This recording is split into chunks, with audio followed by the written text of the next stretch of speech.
All right, so here's some pictures I shot at the zoo the other day. The Knoxville Zoo is actually quite good.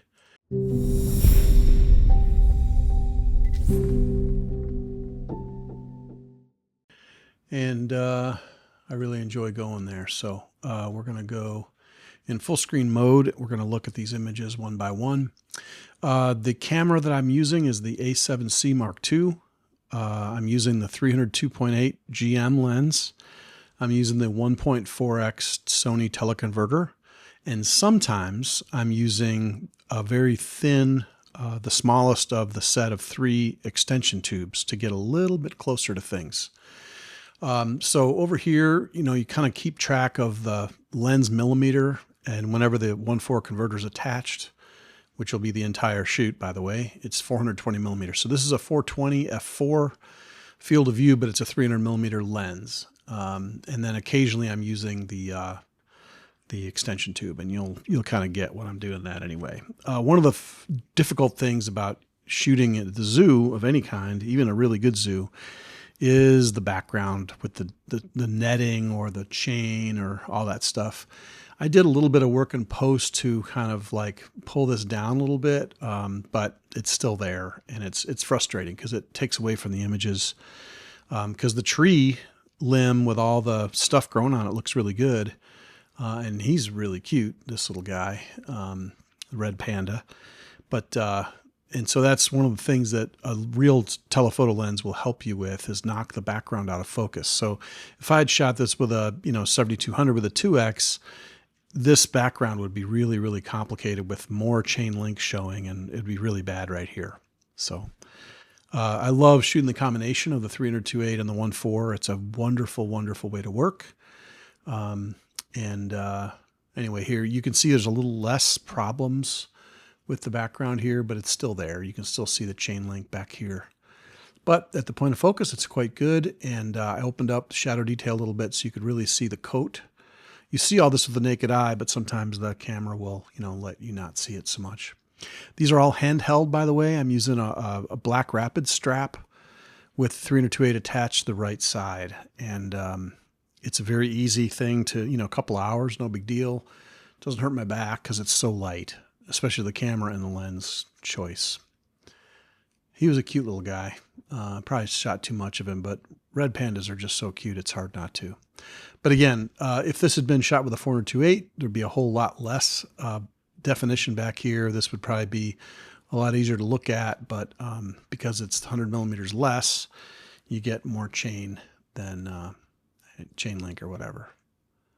Okay, one last parting shot, and I had moved, I think this is the last one. Yeah, this is the last one. So I basically moved a little bit away and got a different angle, and I believe I'm punched in here. I'm pretty sure I am. And that's the other thing that I should have showed you. Let me get out of the full screen because it'll show you that, yeah, I did. So when you're shooting the A7C Mark II and you're using full frame, you're going to be at 7,000 pixels on the wide side. And so anytime you see 5077, it means that I've actually punched in. So I'm zooming on sensor here. So here's a 7008. That's the 33 megapixel, the entire thing. And then here's the punched in one. Okay, so this guy, again, 420 f4, 302.8, A7C Mark II. This is actually through a window. And this up here is like a reflection of the sky behind me. But there was somebody that was like looking at the guy right through the window, and I was able to walk up there and get this, which I was very happy with because the tinted glass always has like green tint to it. So I was able to filter that out in Lightroom and then use a little bit of, just toning to get the color right. And so anyway, I was pretty happy with this. And this is, again, 7,000. So this is a full frame image. This is just kind of cool. This is a tree stump. I was walking by this area where they had a bunch of turtles and frogs and stuff. And there was a little mushroom growing inside of a dead stump that's rotting. And I just liked the color of the mushroom and thought, oh, I'm going to try and shoot that. It's kind of interesting.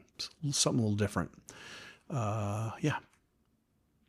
These are some kind of plant. I don't know what kind of plant it is. Someone more smarter than I am will basically probably put it in the comments what this is. But of course, I put the focus here, and it'll say 420 f4. But what it doesn't tell you is that this is shot with the little tiny thin extension tube. And I'm going to put a link to a set of Chinese extension tubes that I used to get this picture. But this is really nice. You can actually turn really any lens into a macro lens by adding extension tubes. And when you move the optic away from the film plane, or rather the sensor plane, you actually get less depth of field.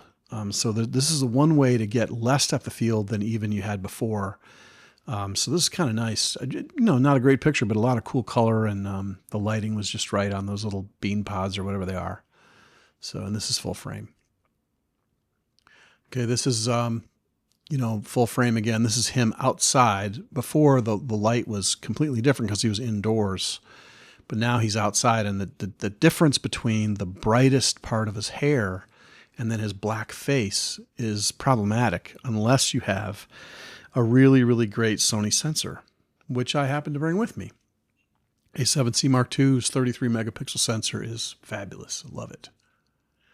There's another frame, probably a better frame, but just the way he looks and the shape of him and all that stuff, kind of nice. I kind of dig this. Okay, this is full frame again. This is the only bird that was in this area. It's also kind of fun to note that I'm changing the autofocus from, like, I had to change it from human to animal. Here I had to change it from animal to bird. And later on, as you'll see, I'll go to insect. It's just kind of nice to be able to have all these different options. There's even a butterfly option, which is also insect. It's kind of cool. So I kind of forget that the A7C Mark II and the A7CR have all these different features. Here's I'm not sure if this is I think this is a croc, but I'm not sure if it's an alligator or a crocodile. Somebody will tell me, but it did pick up the IAF. It was working. So it's kind of an ugly dude, and maybe the snout should be in focus, probably should be, but really hard to do at 420 f4. So there's just a flower and a lily pad. I kind of liked it. So much yellow was radiating on the stamen of the flower that I wasn't really happy with how this worked. I think to do this right, I would have to bring a strobe in and maybe a small light bank and hang it over it, and I could really get what I want. But anyway, this is kind of nice anyway. Here's a little frog. This is shot at 420, and then the next frame is punched in on sensor. So I've already got a 1.4 converter, so I'm at 420 millimeter for the field of view, but then I can get this just by pressing the focus hold button. I always change the focus hold button to APS-C full frame, so I can toggle back and forth. And so this little guy was pretty helpful. And anyway, pretty cool. This is just some kind of bush that had all these little flowers on it. It was kind of nice. I thought, well, whatever. So, yep. All the feathers, really cool how the detail that the camera picks up, all this little tiny thing around the eye. It looks like leather, and all the feathers, and it's really cool. And you can see how just so narrow depth of field it is, like the feet are out and everything else. Just pretty wild. And again, this is a shot at not at full frame. This is punched in. So this is 1.4 plus 1.5x of on sensor zoom. I got this guy as he was running away. He's actually underway. As you can see, his left paw is, he's actually running. And I was kind of shocked at 12/50th of a second that I could stop that action. But pretty cool. And this is, of course, punched in as well. So this is 1.4x to get to 420, and then it's 420 times 1.5x to get to here. And because it's a 33 megapixel sensor, there's nothing but room on it to do this. Yeah, this is cool. These parrots are neat. I never noticed how they smell. It's right there. It's pretty cool. And again, this detail around the eye is really cool. I'll tell you, see if I can blow that up more. No, it's all right. We'll leave it alone. But anyway, pretty cool. I really like that.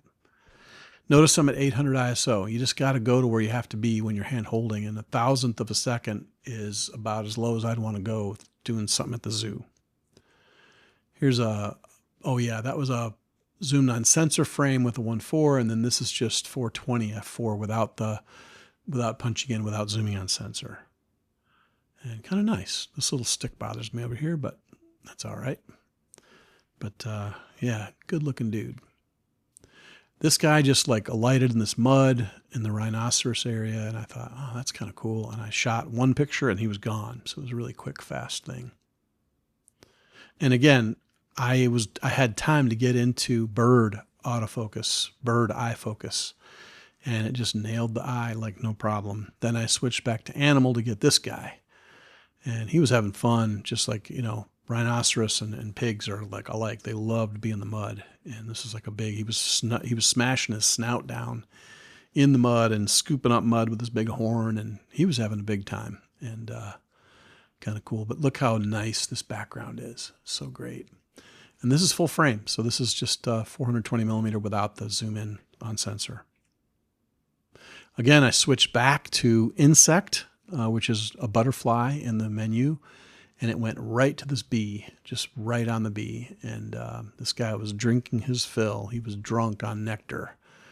And the flower color was really kind of cool, and worked out okay.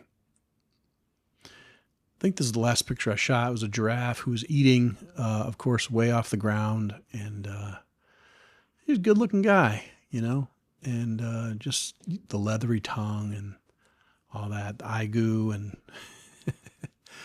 Anyway, let's see if that's the last one. Yeah, that's the last one. So just in short, you know, the 300-2.8 might not seem to be like a normal lens for that camera, might not be a 300-2.8, but it works great. You know, the 300-2.8 is a wonderful lens, and so is the A7C Mark II. And I knew when I went to the zoo to do these pictures, I wasn't going to need an A1 Mark II or an A9 III. I take a camera that's much lighter. The only other thing I did have on the camera was the little grip, and that really makes it feel good in my hands.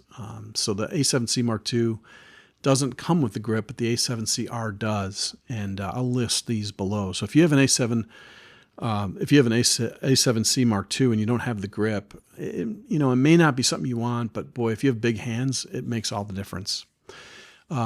I hope you see how sharp the 1.4 is on the 300-2.8. It's amazing. Some friends of mine have been testing against their 400 GM lenses and saying they're getting better sharpness with a 3 and the 1.4 versus the 400 GM, which is pretty amazing. That lens is really, really something. So anyway, post any questions or comments you have if you have questions about the extension tubes and how I use those. Thanks so much for watching. Let me know what you think.